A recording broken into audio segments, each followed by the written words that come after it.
So it's WrestleMania season again. That time of the year where wrestling becomes this massive global spectacle where everybody suddenly cares, and for a few days, the whole entire industry pretends that every single thing makes perfect sense. And I'm gonna be honest, I don't fully trust what I'm about to watch. And it's not because I hate wrestling. I love wrestling, but if anything, I think that's the issue. I like it enough to notice when something feels off, when a story is being pushed harder than it's actually landing, and when a match is supposed to feel big, like a spectacle, but doesn't quite get there, you know? But still, I am watching, hate watching, in fact, because it's WrestleMania, and also, you don't really skip WrestleMania. It's part tradition, part obligation, part. No, maybe this is the one that reminds me why I care so much in the first place. Whatever. So in this video, I'm going through the match card, breaking down the stories, making predictions, not as, someone that's blindly hyped, but as someone who's kind of side eyeing the whole thing while I'm still sitting down to watch anyways. Basically, this is WrestleMania through the lens of someone who wants it to be great, but I'm not really convinced that it's gonna be. So, without further ado, welcome to my hate watch prediction of WrestleMania 42. And we're going to start this with night one. The main event of night one is Cody Rhodes versus Randy Orton. This is a match that should have been so freaking easy. A story that should have been so easy to tell. You've got years of history, we got legacy, mentorship, betrayal, all of that just sitting there ready to be used, and somehow for some inexplicable reason, it ends up being built around celebrities like freaking Jelly Roll and Pat McAfee. And I think that's the problem. It's not even just the fact that the celebrities are involved. I think it's just the fact that it feels like they themselves don't trust the history to carry the story on its own. And that's insane to me because this should feel personal. I mean, the betrayal itself, the heel turn of Randy Orton, was primed to tell a great story out of it. But we've seen this story.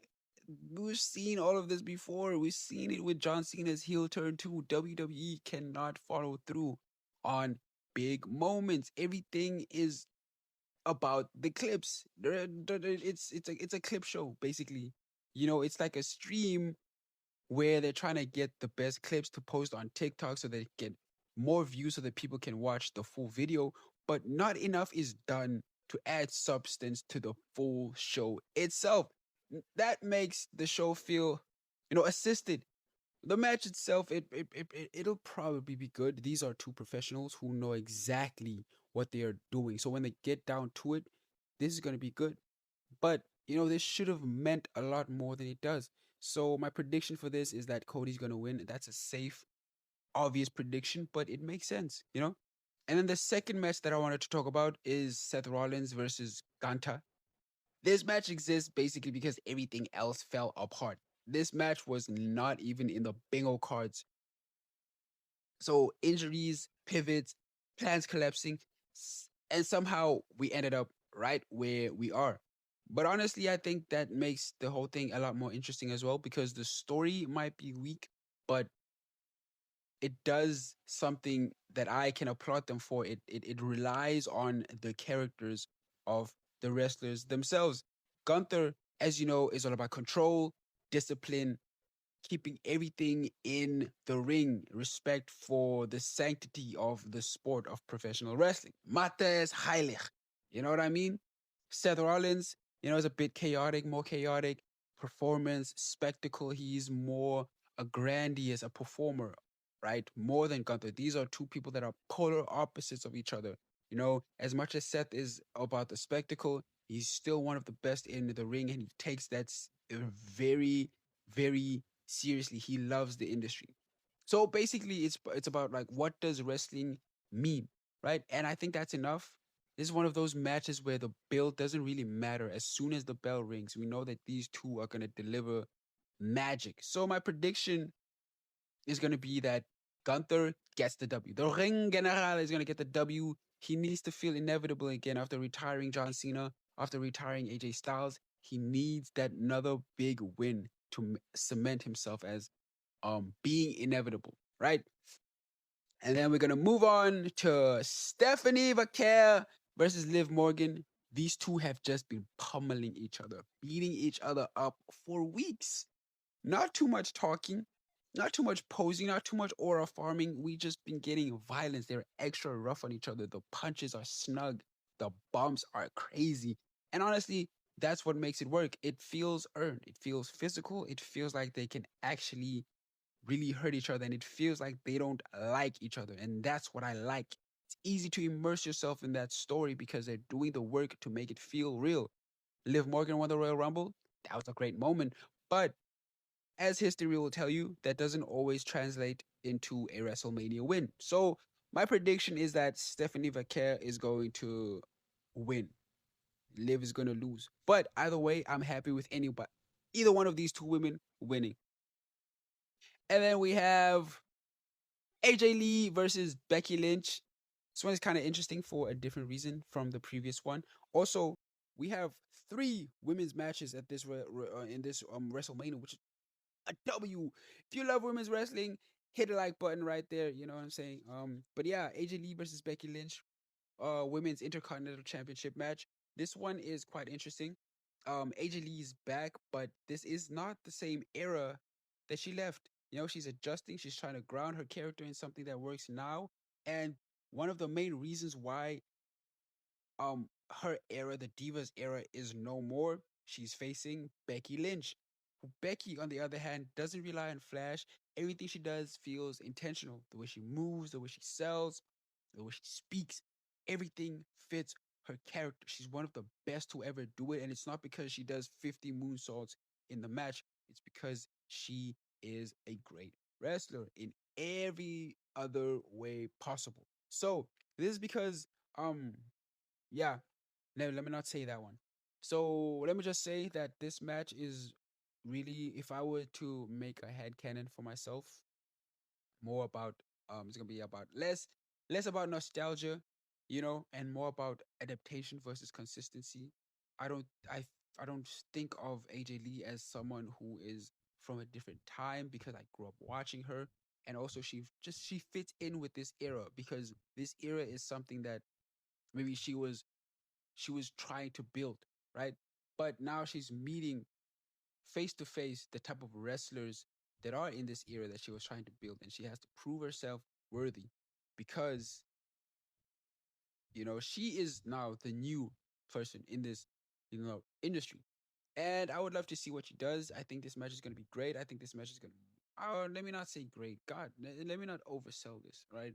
I'm trying to make a good video, but I'm realizing that I'm coming across as unnatural because like I'm not as hyped as I sound. But yeah, I think AJ Lee is going to retain. We have a women's tag team fatal 4-way match, standard WrestleMania multi-team chaos match, another women's wrestling match. Boom, shout out to that one. Um but yeah, there is not that much to hold on to right here. We have Lash legend and Nia Jax taking on Charlotte Flair um and Alexa Bliss taking on Lyra Valkyria and Bayley, and also the team of the Bella Twins. You know, yeah, it's not really exciting. Not much excitement there, but I think that Bayley and Lyra have actually been building something over time. Last year, they were supposed to team together at WrestleMania. Bayley didn't make it because she was attacked by Becky Lynch. Becky and Lyra won the tag team championships, but over the year, Lyra and Bayley have been building a friendship, a partnership. So yeah, that's pretty cool. And if it culminates in them winning the tag team championships, I would be happy. Love seeing Bayley win, so I would love to see her win this match. But yeah, shit, there's not much in it really. And then we have a 6-man tag team match: Logan Paul, Austin Theory, Speed versus the Usos and LA Knight. This match exists for the clips, moments, viral spots, something that will be all over TikTok, telling us, Michael Cole telling us, oh, it got 500 gajillion billion views on TikTok 5 minutes after it happened. That's what the match is for. And that's fine. Not everything needs to be deep. Not everything needs to have nuance. Shit. I don't really care who wins here. Honestly, I'm not interested. Whatever. Yeah, yay! LA Knight has a WrestleMania match. Yay! The tag team, the world tag team champions are in a WrestleMania match. Whatever. Don't care. Didn't ask. Whatever. Whoever wins, shout out to them. I just hope no one gets injured. Anyways, night two. In night two of WrestleMania 42, this is where things start to feel a bit. I don't know. I don't have a word to describe it. But CM Punk and Seth and Roman Reigns are going to be going at it. Why did I want to say Seth Rollins? Anyways, this might actually feel real. We have Roman Reigns' story, who, he has always been about fighting for acceptance, being pushed before people were ready to accept him, and then slowly, painfully earning that respect. And then CM Punk was the opposite. He was the voice that people actually chose. He's the one who people rallied behind, even when he wasn't in WWE, right? He becomes a chant, a protest, a symbol that was ultimately, at times weaponized against Roman Reigns to show him just how much they reject him, that they would chant for someone who is no longer in the industry anymore. So now you've got, you have one guy who had to fight to be accepted, who's Roman Reigns, and we have one guy who has always been accepted but never fully rewarded. And they're both, a little bitter about it. And that championship becomes basically a symbol of that reward for CM Punk. And also for Roman Reigns, I think the title will become a symbol of that acceptance and also, being the top guy on Monday Night Raw or in the entire industry, actually, because right now these two are the two biggest stars in the industry. Roman Reigns, I think, is bigger, the biggest wrestler in the industry. Yeah, but that's a real tension. Um, it's not just fully scripted. It's not like manufactured. That's real. There's actual animosity, and I like that that's been the nature of CM Punk's feuds since he has been back. The feud with Seth Rollins, for example, there was actual animosity in there. So yeah, my prediction though is that CM Punk is gonna win, and I predict this specifically because I want it, but also because if your world champion is around more, the title will feel alive. You guys probably can guess or sense what I mean by what I'm saying. Don't need to explain that. But yeah, another match that I don't really care about. Not really.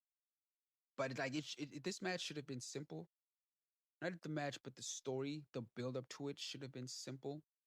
Two dominant forces, presence versus presence. And that's it. Instead, we have too much yap, bro. Holy fucking yap.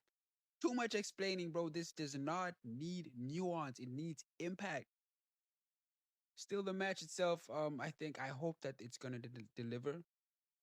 I really hope it's gonna deliver. Rhea Ripley might have to carry this one, but I think it's gonna be fine. I do predict that there's gonna be outside interference. The baddies are gonna interfere.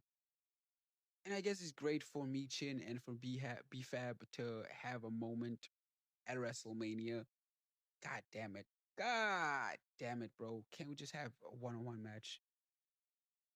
Either gonna need to have interferences to make it exciting. I don't really don't freaking know. But my prediction is that Rhea Ripley is gonna win. That's my prediction. The most interesting thing about this feud is the Twitter war between Rhea Ripley and Jade Cargill. Jade Cargill was trying to, have some, Twitter beef thingy, but like Rhea didn't know about it. She didn't inform Rhea about it, and so she kind of started this narrative that Rhea Ripley is going to talk to not management, creative, essentially insinuating that Rhea has some pull. Rhea plays political games basically, and Rhea was not happy about it. Rhea had the whole entire women's division piling on. I not to say Rhea like asked them to come to her aid, but a lot of people were on Rhea's side on that, and I'm not really particularly like going to comment on that, but I'm just saying that was as interesting as this whole feud got. I don't know if it's gonna reach any any more. I don't think it's gonna get any more exciting than it is right now. But yeah, next match, Intercontinental Championship ladder match. This is pure chaos. You got high flyers, risk takers, and then we have someone like Rusev who's in there just to ground everything. We got people that are going to fly. Someone is gonna do something stupid, and I think it's gonna be great. This I'm looking forward to this match, but my prediction is that Penta is going to win. And then we have Finn Balor versus Dominic Mysterio. This match could have been for the Intercontinental Championship, honestly. But you know, it's calm, it's cool. The Demon is back. Tap if you're excited. Okay, that might be a bit unfair. But you know, the Demon is back, but the Demon lost a lot of aura, bro. 2022 SummerSlam versus Roman Reigns. Was it SummerSlam? I'm not sure. I think it was Backlash. That match was actually really great. It was a great match. The way that he lost though was well, yeah, it was Extreme Rules. The way that he lost was just and then he lost to Edge at WrestleMania again in that Hell in a Cell match. The match was good, but like, what did he have to lose that match? Ah, lost a bit of aura, and then he has been dead since then. But apparently, the Demon is back, rising from the ashes of obscurity to take on Dominic Mysterio. Yeah, still this match could probably be the reset that Finn Balor needs. I don't think that Dominic is gonna lose too much credibility from losing this match, especially losing against Finn Balor, losing against the Demon. But yeah, Sami Zayn versus Trick Williams. Sami Zayn is gonna retain. Obafemi versus Brock Lesnar. Two big meaty men slapping meat, baby. Oh yes, sir. A Big E special. Honestly, this build-up has been simple. Two big men beating each other up. Who is gonna be the most dominant? Who's gonna be the alpha of the WWE? And right now, it has been it has been effective. This is what some of the other matches on this card should have been. Rhea Ripley versus Jade Cargill. This should have been the build-up, but yeah. This one, no overthinking, just impact, and I love to see it. My prediction, not only a prediction, but what I want to see is Obafemi putting belt to ass on Brock Lesnar. I want Obafemi to destroy Brock Lesnar. I want Obafemi to put his foot on Brock Lesnar's neck, stake his claim over being the biggest, the meanest, the baddest, the alpha of the WWE. I want him to retire Brock Lesnar if possible, right? If not possible, if I'm asking for too much, then I want Obafemi to win. So yeah, that is the card. Night one feels like, presentation, legacy, big names doing big things because it's WrestleMania. And then night two feels like, we have consequences. Like, what actually happens here in this card is going to matter after the show ends. And me personally, I did say I'm not excited, but actually talking about it is actually like giving me a little bit more hype, just a little bit more hype. And yeah, I'm still going to watch. Probably going to explain. Geez, I'm yawning. I'm already bored. But yeah, WrestleMania Saturday, tomorrow night. I'm looking forward to it. Probably going to complain. I'm probably going to question decisions mid match. I'm probably going to get pulled in, pulled back in by at least one moment that reminds me why I still care, why I love this industry so much. And after all of this, we'll come back and see just how wrong I was. Because, why? Because it's wrestling and it's never predictable. But yeah, my name is Mandi. This is MandiMania.